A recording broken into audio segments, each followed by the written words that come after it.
Dear children, ഇന്ന് നമ്മൾ പഠിക്കാൻ പോണത് എക്സസൈസ് 1.1 ഫോർത്ത് ക്വസ്റ്റ്യൻ. നമുക്ക് ക്വസ്റ്റ്യൻ നോക്കാം. Given that HCF of 306 and 657 is equal to 9, find LCM of 306 and 657. അതായത് രണ്ട് നമ്പറിൻ്റെ HCF നമുക്ക് തന്നിട്ടുണ്ട്, ആ രണ്ട് നമ്പറിൻ്റെ LCM നമ്മൾ കാണണം. അപ്പം നമ്മളൊരു ഫോമുല പഠിച്ചിട്ടുണ്ട്. രണ്ട് നമ്പേഴ്സിൻ്റെ ആണെങ്കിൽ അതിൻ്റെ HCFും LCMവും മൾട്ടിപ്ലൈ ചെയ്യുന്നതിന് ഈക്വൽ ആണ് ആ രണ്ട് നമ്പറിൻ്റെ പ്രോഡക്റ്റ്. അപ്പോൾ അത് ആദ്യം എഴുതാം നമുക്ക്. അപ്പോൾ നമ്മൾ പഠിച്ചത് HCF into LCM equal to product of that two numbers. Product of that two numbers. രണ്ട് നമ്പേഴ്സ് ആണെങ്കിൽ അങ്ങനെയുള്ളൂ. അപ്പോൾ ഈ രണ്ട് നമ്പേഴ്സിൻ്റെ പ്രോഡക്റ്റ്, ഇത് രണ്ടും കൂടെ മൾട്ടിപ്ലൈ ചെയ്യണതിന് ഈക്വൽ ആണ് ആ രണ്ട് നമ്പേഴ്സിൻ്റെ HCFും LCMവും മൾട്ടിപ്ലൈ ചെയ്യണത്.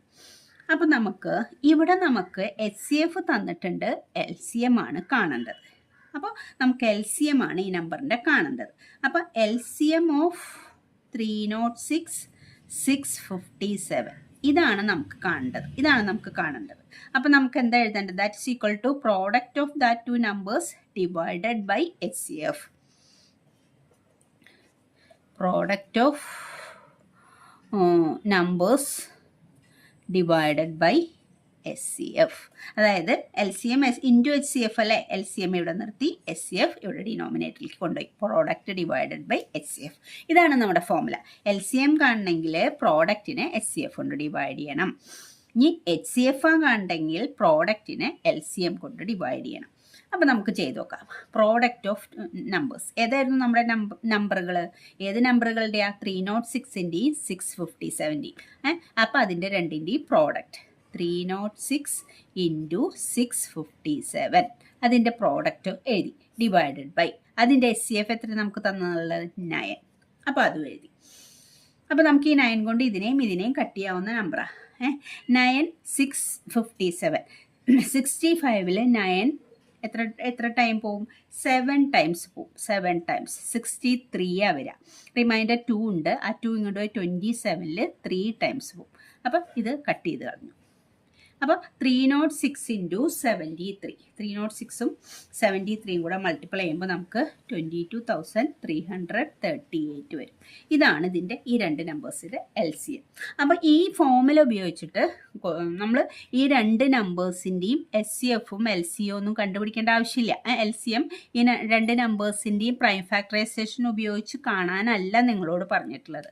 ഇതിൻ്റെ HCF തന്നിട്ട് LCM കാണാനാണ് പറഞ്ഞിട്ടുള്ളത്. അപ്പോൾ നിങ്ങൾ ചെയ്യേണ്ടത് ഈ ഫോമുല യൂസ് ചെയ്താൽ ചെയ്യേണ്ടത്, അല്ലാതെ LCM ഈ രണ്ട് നമ്പേഴ്സിൻ്റെ പ്രൈം ഫാക്ടറൈസേഷൻ ഉപയോഗിച്ച് LCM കാണാനല്ല വേണ്ടത്. അപ്പോൾ ഇങ്ങനെ വേണം ചെയ്യാൻ. അപ്പോൾ നമ്മൾ ഈ ഫോമുല പഠിച്ചത് എന്തൊക്കെയാണ്? LCM കാണാനാണെങ്കിൽ എന്താ ചെയ്യുക? LCM equal to product divided by HCF. ഇനി HCF കാണണ്ടെങ്കിൽ എന്ത് ചെയ്യും? Product divided by LCM. ഇനി ഇതും ചോദിക്കും. ഈ രണ്ട് നമ്പേഴ്സിൽ ഒരു നമ്പർ തരും, മറ്റേ നമ്പർ ചോദിക്കും. അപ്പോൾ എന്ത് ചെയ്യും? വൺ നമ്പർ കാണാൻ, രണ്ട് നമ്പറുകളിലെ ഒരു നമ്പർ കാണണമെങ്കിൽ എന്ത് ചെയ്യും? അപ്പോൾ എന്താ ചെയ്യുക? LCM into HCF divided by ഈ പ്രോഡക്റ്റ് ഓഫ് ടു നമ്പേഴ്സിൽ ഒരെണ്ണം അടിയിലേക്ക് വരും. അപ്പോൾ HCF into LCM divided by other number. അപ്പോൾ രണ്ട് നമ്പറിൽ ഒരു നമ്പർ കാണാൻ പറഞ്ഞാൽ HCF ഇൻറ്റു LCMത്തിനെ അതർ നമ്പർ കൊണ്ട് ഡിവൈഡ് ചെയ്താൽ കിട്ടും. അപ്പോൾ ഈ ഫോമുല ഉപയോഗിച്ച് LCM കാണാനും HCF കാണാനും അതർ നമ്പർ കാണാനും ക്വസ്റ്റ്യൻ വന്നാൽ ഇത് ഉപയോഗിച്ചിട്ടാണ് നിങ്ങൾ ചെയ്യേണ്ടത്. ഓക്കെ, ഇനി അടുത്ത ക്വസ്റ്റ്യൻ എന്താ നോക്കിയേ. Check whether 6n can n with digit 0 for any natural number n. അതായത് 6n എന്ന് പറയുന്ന നമ്പറിൻ്റെ ഈ n എന്ന് പറയുന്നത് എനി നാച്ചുറൽ നമ്പർ. ഇപ്പോൾ 6n എന്ന് പറഞ്ഞാൽ 620. അപ്പോൾ അതിൻ്റെ ലാസ്റ്റ് ഡിജിറ്റ് 6നെ അപ്പോൾ നമ്മൾ 6³ എന്ന് പറഞ്ഞാൽ 6 3 ടൈംസ് മൾട്ടിപ്ലൈ ചെയ്യാം. അത് മൾട്ടിപ്ലൈ ചെയ്യുമ്പോൾ കിട്ടുന്ന ആ നമ്പറിൻ്റെ ലാസ്റ്റ് ഡിജിറ്റ് 0 ആണോ എന്നാണ് ക്വസ്റ്റ്യൻ. ആ n എന്ന് പറയുന്നത് ഇനി നാച്ചുറൽ നമ്പറാന്ന് പറഞ്ഞാൽ, നാച്ചുറൽ നമ്പർ എന്ന് പറഞ്ഞാൽ കൗണ്ടിങ് നമ്പേഴ്സാണ്. അതായത് നമ്മൾ സ്റ്റാർട്ടിങ് വിത്ത് 1, 1, 2, 3 ഇതാണ് നാച്ചുറൽ നമ്പേഴ്സ്. ഈ n എന്ന് പറയുന്നത് 1, 2, 3, 4 എക്സെട്ര ഇതിലേതെങ്കിലും ഒരു നമ്പറാണ് എന്നാണ് പറഞ്ഞിരിക്കുന്നത്. അപ്പോൾ ഈ 6n നമ്മൾ കണ്ടാൽ അതിൻ്റെ ലാസ്റ്റ് ഡിജിറ്റ് 0 ആണോ എന്നാണ് ക്വസ്റ്റ്യൻ. അതിൽ നിങ്ങൾ ശ്രദ്ധിക്കേണ്ട ഒരു കാര്യം എന്ന് വെച്ചാൽ ലാസ്റ്റ് ഡിജിറ്റ് 0 വരുന്ന എല്ലാ നമ്പേഴ്സിനും പ്രൈം ഫാക്ടറൈസേഷൻ ചെയ്യുമ്പോൾ 2ഉം 5ഉം ഒരു പെയറെങ്കിലും ഉണ്ടായിരിക്കും. അതിൻ്റെ പ്രൈം ഫാക്ടറൈസേഷൻ ഒരു പെയറെങ്കിലും 2ഉം 5ഉം ഉണ്ടായിരിക്കും. 2ഉം 5ഉം ഒന്നിൽ കൂടുതൽ പെയർ ഉണ്ടാവാം, പക്ഷെ 2ഉം 5ഉം ഒരു പെയറെങ്കിലും ഉണ്ടായിരിക്കണം. നമുക്കൊരു എക്സാമ്പിൾ നോക്കി നോക്കാം. 50 ലാസ്റ്റ് ഡിജിറ്റ് 0 ഉള്ളൊരു നമ്പറാണ്. അതിനെ പ്രൈം ഫാക്ടറൈസേഷൻ ചെയ്ത് നോക്കാം. ചെറിയ നമ്പർ എടുക്കണം, നമുക്ക് വേഗം ചെയ്യാനാണ്. ഏത് വേണമെങ്കിലും നിങ്ങൾ എടുത്ത് ചെയ്ത് നോക്കി. ലാസ്റ്റ് ഡിജിറ്റ് 0 വരുന്ന 2 ഡിജിറ്റോ 2 0യോ 3 0 എത്ര 0 ആയാലും ലാസ്റ്റ് ഡിജിറ്റ് 0 വരുന്ന ഏതെങ്കിലുമൊക്കെ നമ്പർ എടുത്ത് നിങ്ങൾ പ്രൈം ഫാക്ടറൈസേഷൻ ചെയ്ത് നോക്കുക. അപ്പോൾ 2 കൊണ്ട് ഡിവൈഡ് ചെയ്താൽ 25. ഇനി ഇതിനെ 5 കൊണ്ട് ഡിവൈഡ് ചെയ്യാൻ പറ്റുള്ളൂ. 5 കൊണ്ട് ഡിവൈഡ് ചെയ്താൽ 5.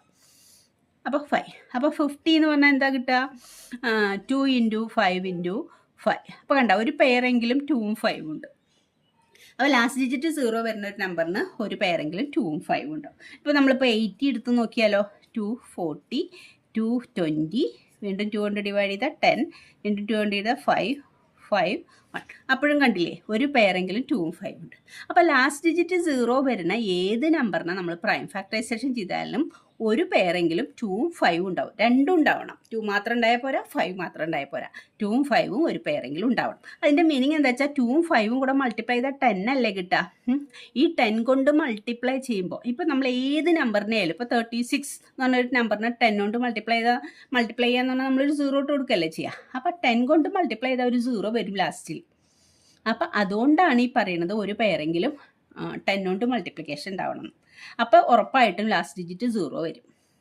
അപ്പോൾ ഒരു പെയറെങ്കിലും 2ഉം 5ഉം ഉണ്ടെങ്കിൽ മാത്രമേ ഒരു പെയറെങ്കിലും അതിന് പ്രൈം ഫാക്ടറൈസേഷൻ വരുമ്പോൾ 2ഉം 5ഉം ഉണ്ടാവും. ലാസ്റ്റ് ഡിജിറ്റ് 0 ആണെങ്കിൽ ഒരു പെയറെങ്കിലും 2ഉം 5ഉം ഉണ്ടാവുമല്ലോ. അപ്പോൾ ഇങ്ങനെ 2ഉം 5ഉം ഇല്ലെങ്കിൽ അതിൻ്റെ ലാസ്റ്റ് ഡിജിറ്റ് 0 അല്ല. അപ്പോൾ നമുക്ക് നോക്കി നോക്കാം. അപ്പോൾ അത് എഴുതി വയ്ക്കാം. എ നമ്പർ മനസ്സിലായി എന്ന് വിചാരിക്കുന്നു. A number ending with 0 has both 2 and 5 in their prime factor.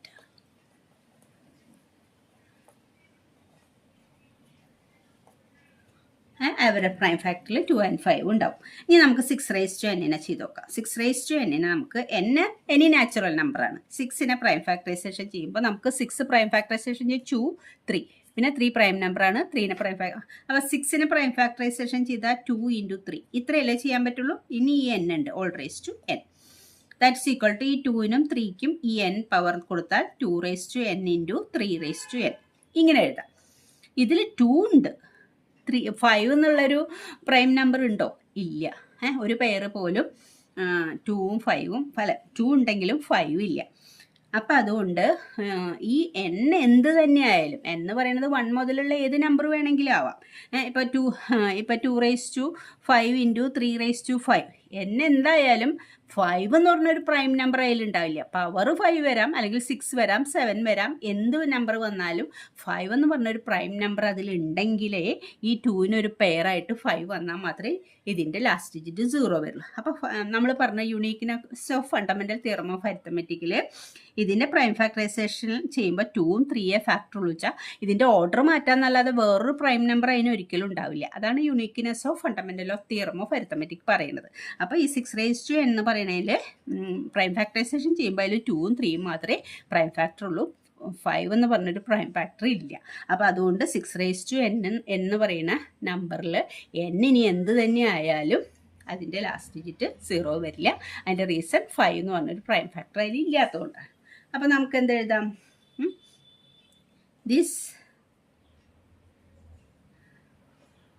this factorization contains the prime number factor 2, prime factor 2, but it does not contain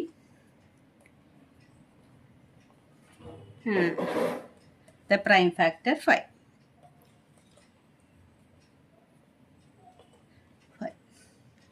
Therefore, 6 raised to n cannot end with digit 0 for any natural number n.